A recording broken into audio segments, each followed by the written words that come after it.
name is Tetsu Nakazawa.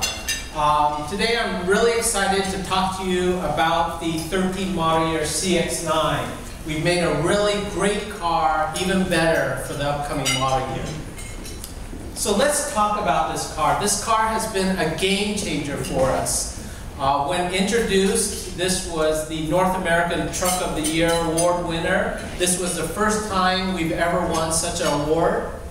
Also, it won many other accolades, including being an Automobile All-Star, Car and Driver's 5 Best Trucks, as well as many of these other accolades you see here.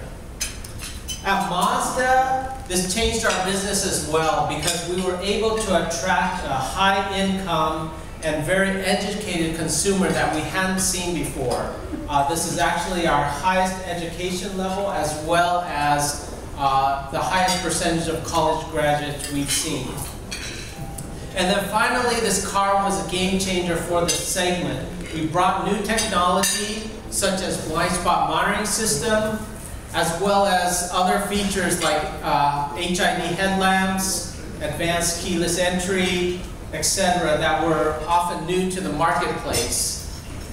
And then finally, the final component of this was the drivability.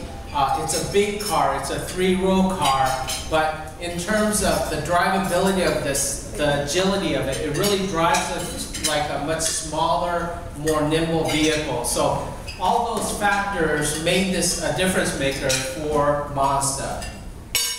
So let's go through why we built this car. Well, we saw opportunity in the marketplace. There are many families looking for something beyond the traditional SUV.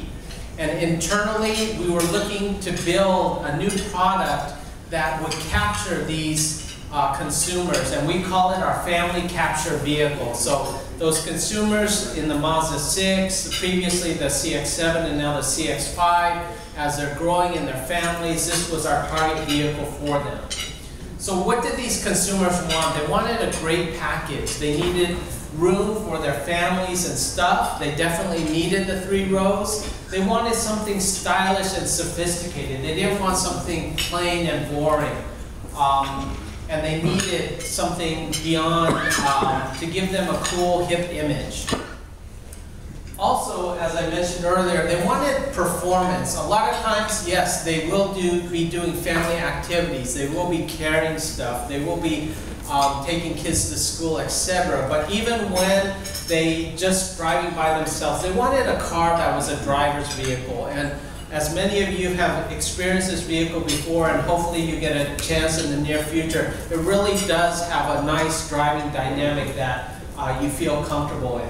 And then finally, the final element that these consumers wanted were great technology. They wanted things like blind spot monitoring system. They wanted the advanced keyless entry. They wanted the HID headlamps. They wanted all this feature at their fingertips. So let's look at who this buyer were attracting. Well, they're between 30 and 50 years old. They have generally 1 or 2 kids. There's an even mix of male and females. And then, as I mentioned, they have the highest income and education level in our lineup. But what I'm going to do in this presentation, I'm going to compare 2 of our top key competitors. And they are the Toyota Highlander and the Honda Pilot. They're the strongest import competitors in this segment. But I'll show you how we match up versus these vehicles and how strong offering we have in the marketplace. So first off, I want to show the table here. We actually get a more educated consumer and a higher income buyer than either of those consumers. And when originally I saw this chart, I was saying, why is that? Is that really right? But I double checked the data and it is true. And what you find is when consumers really do the research, all these consumers are checking the internet, looking at specs, looking at reviews, from the accolades the car has received, as well as you'll see the equipment level to the pricing, the package. It really does make really good sense that consumers who are educated and really look at what our vehicle offers, they're attracted to our vehicle. So let's get into the 13 model year updates. The Most prominent thing we'd like to talk about is the design.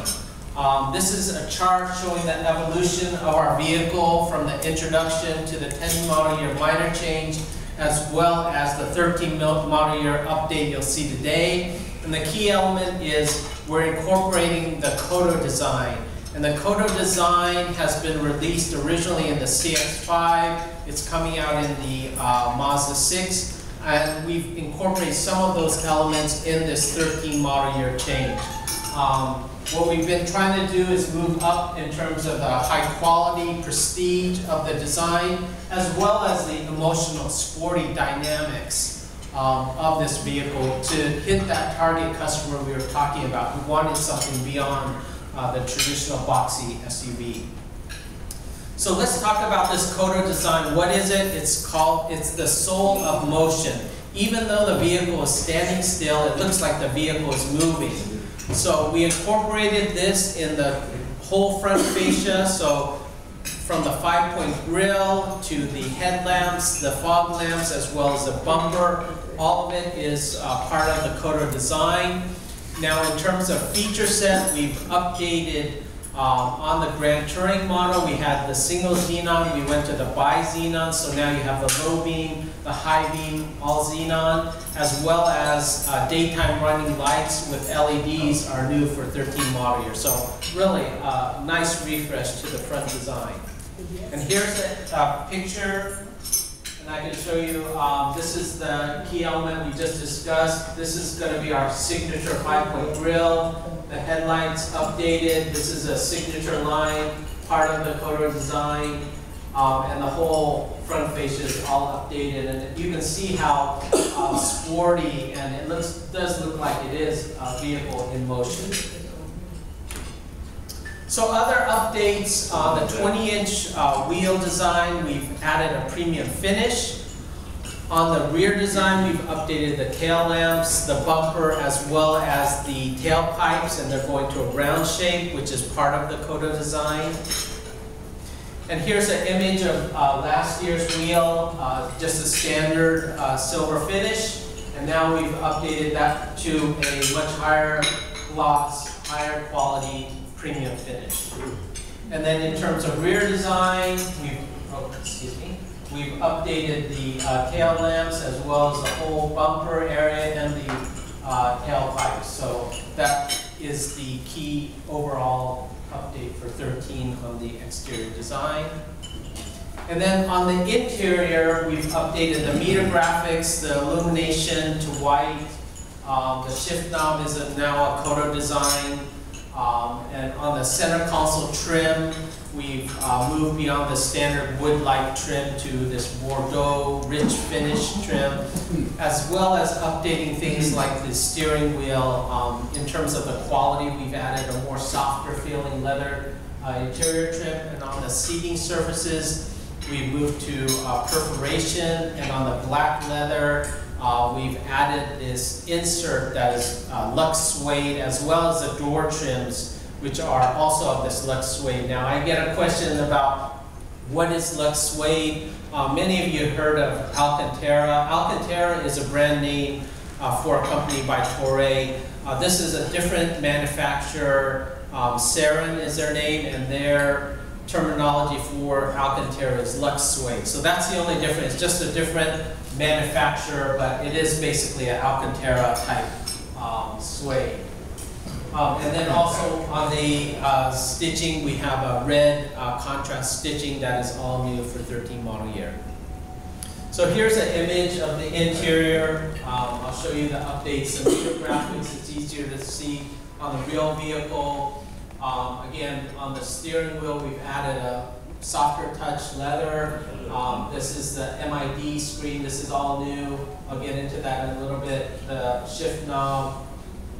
This is the updated Bordeaux trim.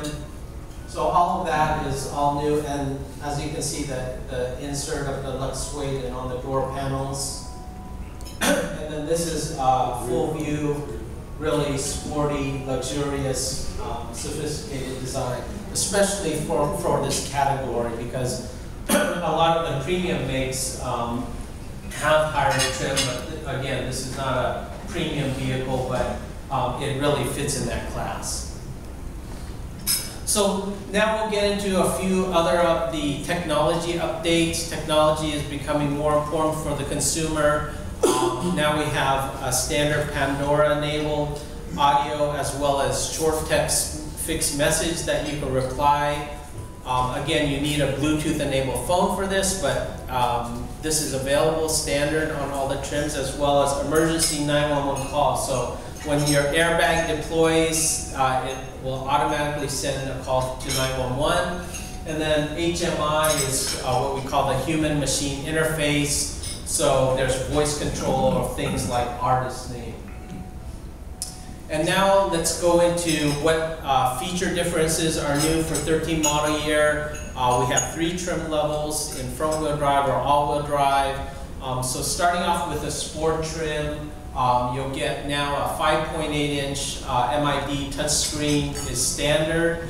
On Touring and Grand Touring, last year it was optional and it was a much smaller screen, so we've brought that, a bigger screen, we've made it standard on all trims. Also, that comes with HD radio, the USB audio input, as well as Bluetooth audio standard. Bluetooth hands-free phone is already standard on all trims, so it's also Bluetooth audio. And the other enhancements we talked about, the 911, the Pandora, all of that is standard across the lineup.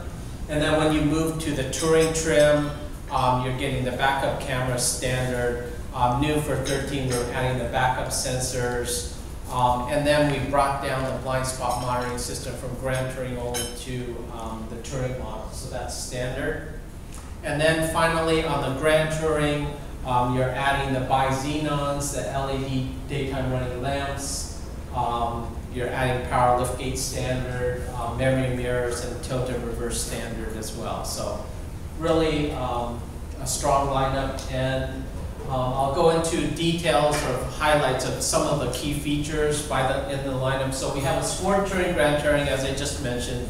Now we're getting this really rich, high-end consumer, and they're basically buying only Touring and Grand Touring. So for Mazda, our mix of Touring and Grand Touring is over 80%. So basically, most of the consumers are buying the high-end vehicles. But even on the entry grade, we really have a well-equipped model. It's a 3.7 liter V6, 273 horsepower, 270 pound-feet of torque. Comes attached to a 6AT with manual shift. Standard, we get 18-inch alloy wheels.